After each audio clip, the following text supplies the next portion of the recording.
Hello there my dear friends, and welcome back to another Star Wars video. It is I coming at you once again, your favourite galactic hostess and your friend, Star Wars Meg.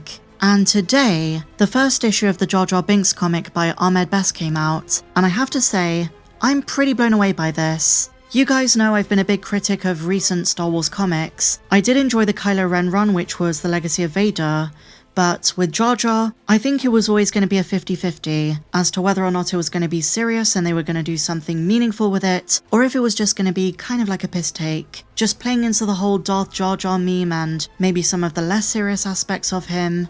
But no, they actually gave us a really good story. And we're only on issue number 1, and we just had so many huge reveals, so many big connections, and a Star Wars Rebels cameo that you would never expect. So I'm here today to break it all down, and before we dive into it, my friends, I'm sorry to have to do the old YouTube stuff right off the bat, but if you've not done so already, please be sure to hit the big subscribe button down below.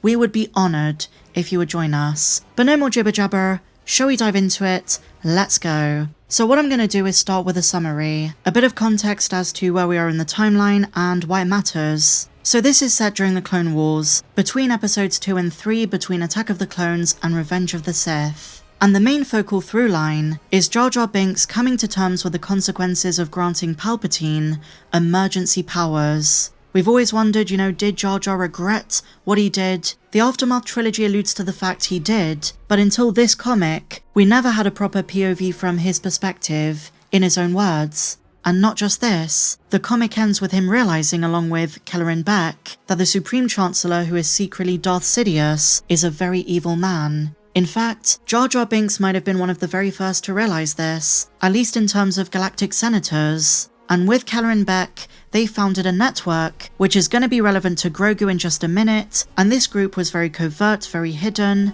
and well predated the Delegation of 2000, which Jar Jar incidentally was also part of. But it seems like Mon Mothma and Bail Organa were not the first to suspect something weird is going on here, and Jar Jar experiences this firsthand. And I just want to say before we get into any of the juicy stuff, it seems like Jar Jar Binks is actually far more intelligent than he's given credit for. He's not stupid. So the comic opens with a huge Phantom Menace cameo. Do you guys remember Rick Ollie? He's back. He's escorting Jar Jar to the planet of Urabi. Jar Jar thinks he's going there on a diplomatic mission, but the truth is, it's Kelleran Beq in secret who lured Jar Jar there. And the reason Kelleran called upon Jar Jar is because he knows he has Palpatine's ear. It should also be noted that Jar Jar knows Kelleran very well actually, and one of the reasons Kelleran wanted him is because he is well aware that Jar Jar granted Palpatine emergency powers. Me's are so relieved to see you, Master Beq. Me's are lucky you're here. It's not luck, Jar Jar. In fact, I'm the reason you were called here to Urabi in the first place. Not Ambassador Upsina? Oh, Jar Jar, there is no Ambassador Upsina. But I needed a pretext to get you here. There's something you need to see. And then Kelleran escorts Jar Jar on a speeder to a mining operation. The whole galaxy has been duped to think that Urabi is a paradise, but in secret, Palpatine has begun coaxium mining operations. And this means that Urabi joins a long list of planets that the Empire mined for its natural resources. Of course, during the prequel trilogy, during this period of the timeline, the Empire hasn't arisen yet, but Palpatine has already begun many of his plans, and one of them was coaxium mining. It was viewed as the most potent and essential hyperfuel in all of the galaxy. It was required by the Empire to power the hyperdrives of their massive fleet, and Kelleran is one of the first people who's onto Palps, and he says this: there is another side of this world that few know about. This is the real Urabi. These are the people who mine the ore and minerals that Quarant City runs on. These are called the Unseen, a community of humans, Urabians, and anyone else in the galaxy looking for work. They end up trapped here, Jar Jar.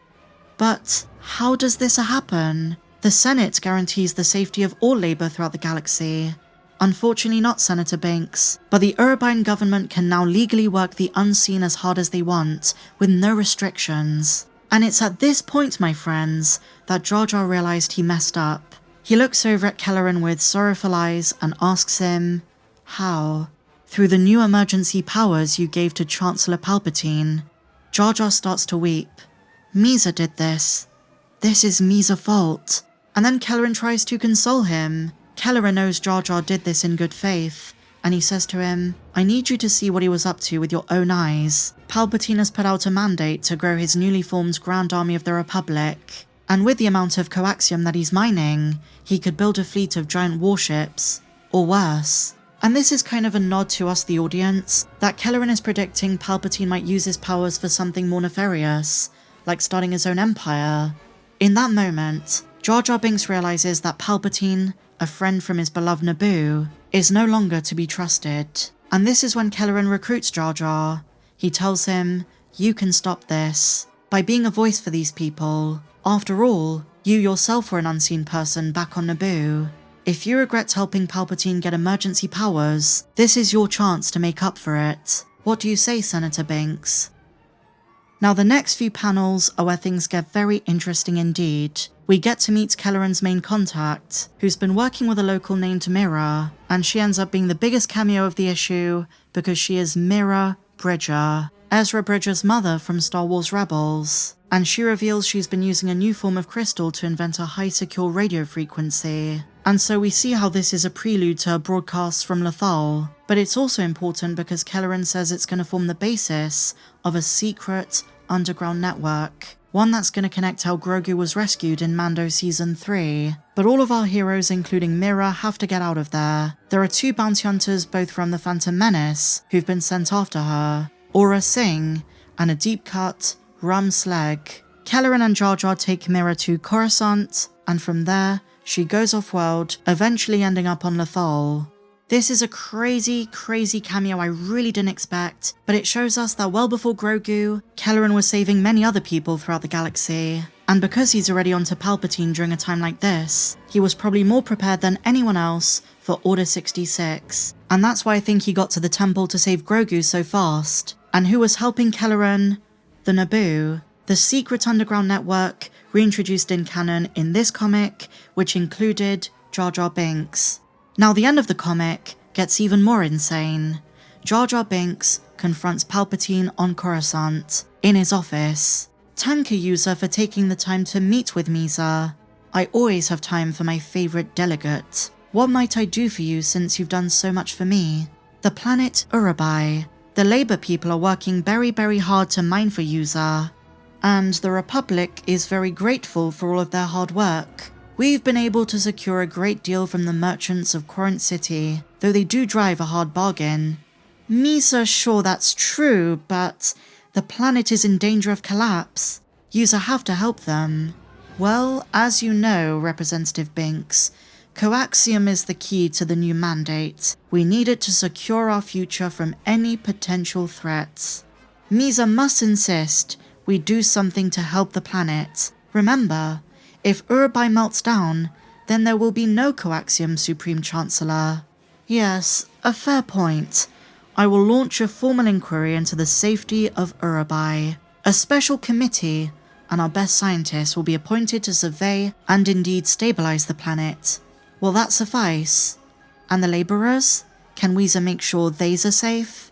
We already have laws in place, Jar Jar, to protect all the labor forces of the galaxy. I'm not sure what more I can do. Personally, hearing the stories of these laborers has touched me, but as Supreme Chancellor of the Republic, I must make sure that all the planets in the galaxy get equal attention. Allow Misa the ability to be user voice on Urabi. Misa will make sure that user mandate is secure. I think I can agree to that. You're getting very good at this, Representative Binks. Your recent mission with Master Beq seems to have served you well. I see a lot of you in him. User knew about that?